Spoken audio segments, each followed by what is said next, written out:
wabarakatuh. Mari kita saksikan strategi pelaksanaan komunikasi pada anak. Di kesempatan kali ini yaitu seorang anak berinisial anak K umur 5 tahun dirawat di ruang NSF dengan diagnosa GIA. Pasien dirawat karena diare yang tidak kunjung berhenti sejak 3 hari yang lalu. Ibu pasien mengatakan anaknya rewel, tidak mau makan, BAB lebih sering yaitu 4 kali dalam sehari dengan feses yang cair. Anak tampak lemas, mata sedikit cekung dan tidak keluar air mata saat menangis. Diagnosa keperawatannya yaitu manajemen kesehatan tidak efektif. Rencana keperawatannya beri edukasi mengenai penyebab, tanda dan gejala, cara mengatasi diare pada anak. Tujuannya yaitu orang tua bayi paham tentang penyebab dan cara mengatasi diare pada anak.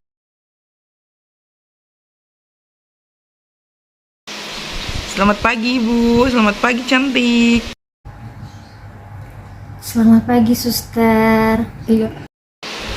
Oh iya, perkenalkan Bu, saya dengan Suster Dia, biasa dipanggil Suster Dia. Saya akan bertugas di ruangan ini dari jam 7 sampai jam 14 siang nanti ya Bu.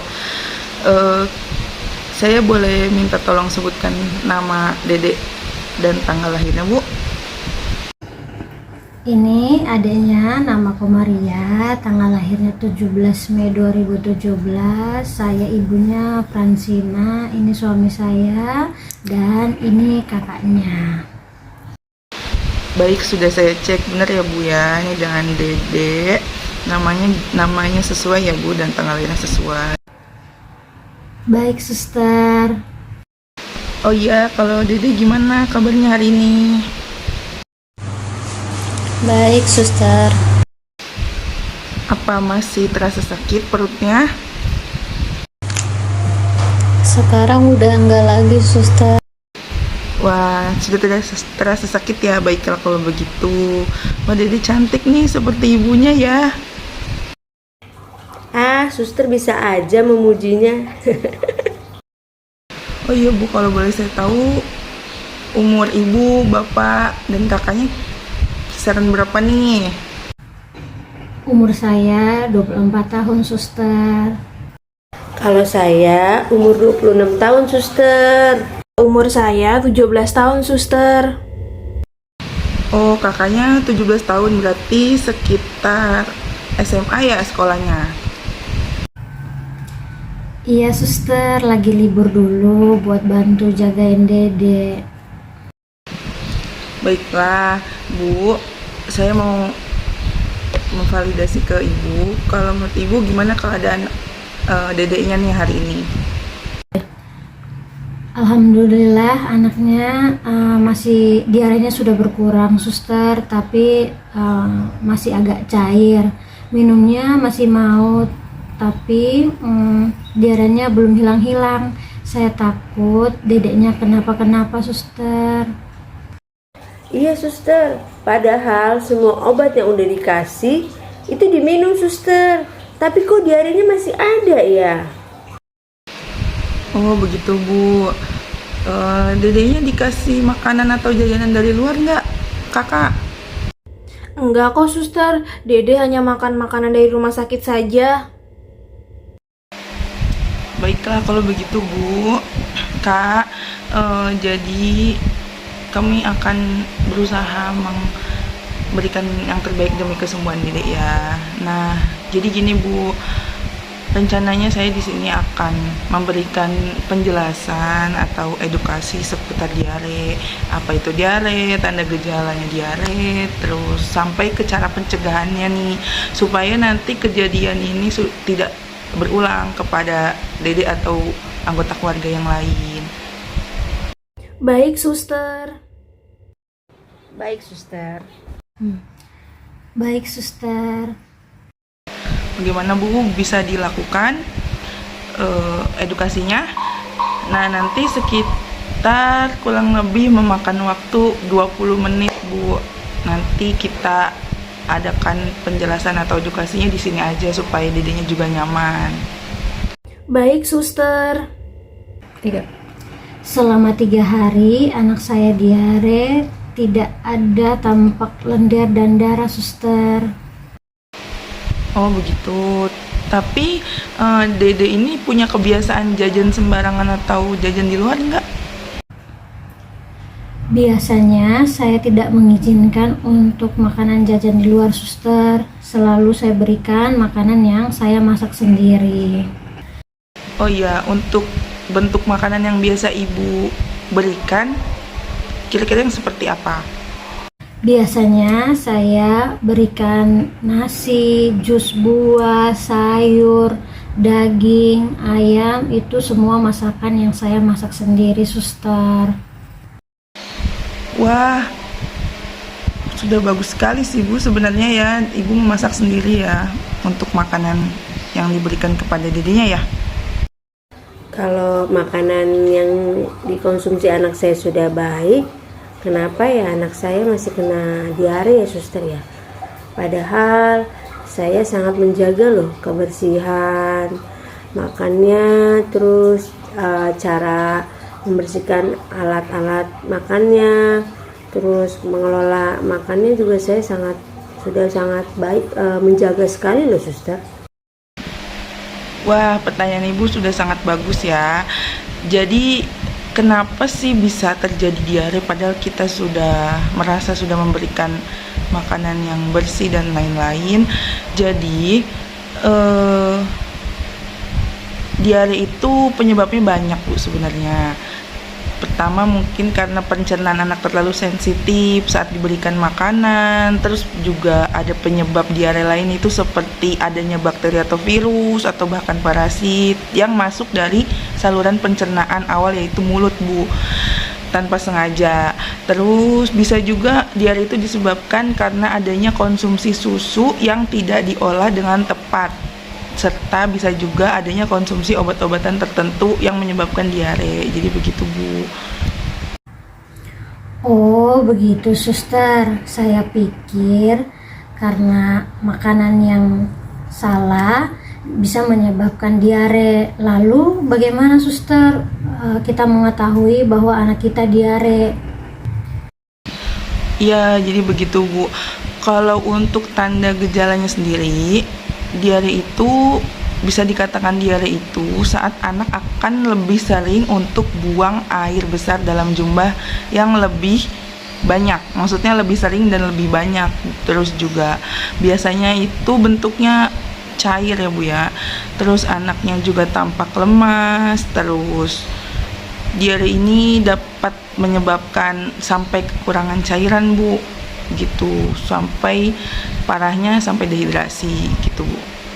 Tanda-tanda dan gejala seperti apa suster jika sudah dehidrasi? Wah, pertanyaan kakak bagus nih. Pengen tahu juga ya tanda gejala sampai dehidrasi itu gimana. Jadi gini Kak, anak yang mengalami dehidrasi itu dapat dikenali misalnya matanya cekung, terus tampak lemes, terus bibir tuh kering, pecah-pecah, saat menangis sampai tidak keluar air mata, itu yang sudah dehidrasi cukup berat ya. Terus jarang buang air kecil, maksudnya pipisnya sedikit gitu Bu. Terus tidak mau makan dan minum karena mual segala macem. Biasanya kalau anak-anak juga lebih sering rewel Bu. Terus apabila anak mengalami dehidrasi berat, maka anak akan tampak mengantuk. Itu atau bahasa lainnya kesadarannya menurun, jadi cenderung ngantuk terus gitu Bu. Tangan dan kakinya dingin nih, ujung-ujung jari-jarinya. Terus napas cepat gitu. Dan kalau dehidrasi yang lebih berat lagi bisa menyebabkan kematian gitu Bu. Baik suster, terima kasih suster. Oh begitu ya sus. Lalu bagaimana untuk mencegah diare pada anak suster? Oh ya Bu, jadi kalau untuk cara-cara pencegahan diare itu ada beberapa langkah Bu. Misalnya yang paling mudah itu dengan menjaga kebersihan tangan dedeknya, tangan ibu atau anggota keluarga lain, yaitu dengan cara mencuci tangan, rutin mencuci tangan, misal setelah kontak dengan orang lain, setelah memegang benda-benda, atau setelah beraktivitas nih dedenya misalnya habis main, itu wajib cuci tangan. Terus menjaga kebersihan lingkungan, maksudnya itu lingkungan rumah, lantai, atau alat main anak, karena kan yang akan biasa dipegang anak kan mainannya ya Bu ya, itu harus dijaga tetap bersih. Terus juga yang paling yang paling kelihatan, yang paling penting itu dengan menjaga kebersihan makanan yang masuk ke dalam saluran pencernaan itu sendiri Bu. Misalnya dengan memastikan makanan yang matang termasuk, terus juga kebersihan penggunaan alat-alat masaknya gitu Bu. Nah, dari yang sudah kita diskusikan, kira-kira ada yang mau ditanya lagi oleh ibu, ayah, atau kakak? Tidak, Sus. Sekarang saya sudah lebih memahami loh. Saya sudah lebih memahami tentang diare yang dialami oleh anak saya. Saya juga sekarang jadi lebih paham kok, Suster. Baik, kalau sudah tidak ada yang mau ditanyakan, setelah kurang lebih 20 menit kita ngobrol-ngobrol, diskusi, saya berikan tambahan informasi tentang diare nih. Gimana perasaan ibu, bapak, dan kakak sekarang? Baik suster, saya sudah tidak cemas lagi dengan kondisi anak saya karena suster sudah menjelaskan dengan detail dan mudah saya pahami. Saya juga bisa lebih paham apa yang harus saya lakukan untuk mencegah dan mengatasi apabila anak saya terkena diare lagi, Suster. Sudah cukup jelas kok, Suster. Nah, jadi seperti itu Bapak, Ibu. Kira-kira sampai situ yang bisa saya berikan informasi mengenai diare. Tadi kita sudah diskusi dari apa itu diare, cara atau penyebab bisa terjadinya diare, tanda gejala, sampai nanti cara mencegah supaya tidak terjadi berulang. Saya berharap semoga hal-hal atau informasi yang tadi kita diskusikan bisa diterapkan ya Pak, Bu. Baik suster, terima kasih. Nah, sudah selesai ya Bu, Pak, diskusi kita kali ini. Sekarang saya mau permisi dulu, tapi kira-kira kurang lebih 1 jam lagi saya akan kembali lagi untuk mengecek keadaan Dede dan juga memberikan obat rutinnya ya Bu ya. Tapi nanti kira-kira kalau kurang dari 1 jam ada yang perlu dibantu, Ibu bisa pencet belnya, nanti panggil perawatnya, nanti kami akan membantu gitu ya Bu ya. Baik suster. Baik, Suster. Terima kasih, Suster. Terima kasih, Suster. Iya, sama-sama. Ibu, Bapak, Kakak, terima kasih juga ya. Ini dedenya juga nih, semoga cepat sembuh ya. Baik, Suster permisi. Selamat pagi. Terima kasih suster. Selamat pagi suster.